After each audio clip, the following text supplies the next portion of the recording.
So there's a lot of confusion when it comes to carbohydrates. First off, you probably hear this, and this is actually a fact. It's true. Carbohydrates is not an essential nutrient for you to survive, and it's also not an essential nutrient to live a healthy lifestyle. Bit of an asterisk there, and I'll get to it in a little bit. However, let's be honest.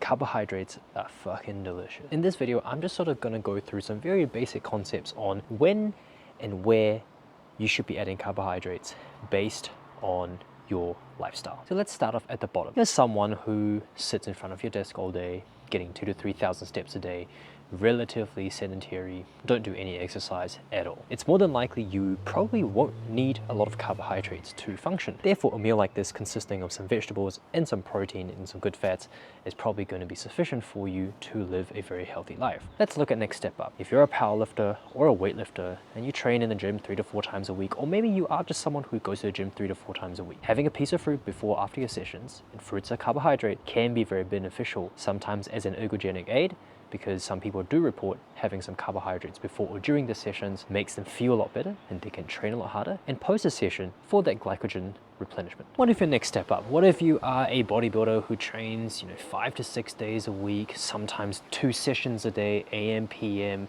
each session lasts about a good 90 minutes or so, or maybe you're a combat sport athlete, an MMA fighter or jiu-jitsu athlete, and you do train twice a day or maybe 5 to 6 sessions in a week, hard sessions. Some extra carbohydrates, toast, more rice, more fruit is going to be beneficial. At this point in the video, you're going to observe something very interesting. The less sedentary you are, the more carbohydrates you are able to potentially consume, which is going to be beneficial because one, it's going to provide as an additional fuel source for your extra activities and your very active lifestyle.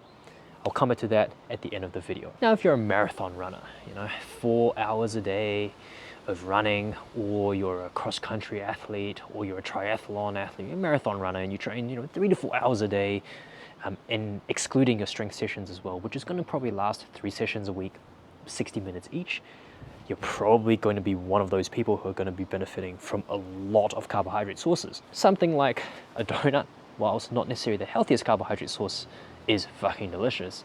And if you are training that much volume within a week, you're probably going to be able to get away with having a piece of donut and you will actually feel really good. So how does this all fit in? If you're relatively sedentary, chances are your heart rate on the day-to-day basis is not going to be very high. What we tend to find in literature is that the higher you're able to maintain your heart rate doing some very active activity, zone 3 and above, 30, 40, 50, 60 hours, 2 hours, you're going to benefit more and more from carbohydrates. If you're relatively sedentary, your heart rate's not going to be jacked up to the max. Therefore, some protein, some veg, and some good fats is going to do you solid. If you're a strength athlete and you train 3 to 4, maybe even 5 times a week, the reality is that 1 reps, 3 reps, even 5 reps is not going to put your heart rate up for a very prolonged period of time. Yes, it might go up to zone 3, zone 4, maybe even zone 5, but we're talking seconds here. We're talking like 10 to 20 seconds.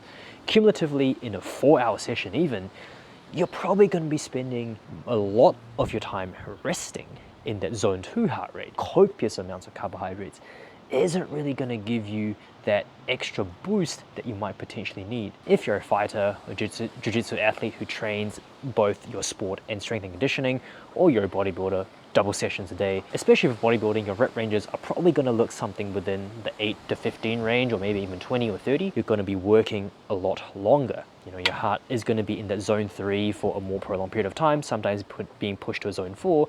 It's not just going to be 20 seconds like a 3 or 5 rep max. It's probably going to be pushing that 40, 50, or sometimes even a minute for a set, depending on how sadistic you are. And if you're a fighter or an MMA or jiu-jitsu athlete, you are going to be training in very hard sessions. In those 60, 90-minute sessions, your heart rate is always going to be elevated. Therefore, more carbohydrates can be beneficial. And the donut, the creme de la creme. Look, if you're going to be running 4 hours, 2 to 3 times a week, swimming 4 to 5 times a week, on top of your strength and conditioning sessions like an ultra marathon runner or triathlon athlete, your heart is going to be pushed to work so hard to the point that you're probably going to be able to benefit from all the additional carbohydrates to fuel those workouts. So, in summary, if you're very sedentary, you probably don't really need the additional carbohydrates. You're probably good to go. As you move up the chain of being more and more active and more intense for a prolonged period of time, we're not talking about intensity in 5 to 10 second sprints, we're talking high intensities for long periods of time, then as you kind of climb that hierarchy, more carbohydrates in your diet is going to be beneficial for your overall performance. Hope this helps.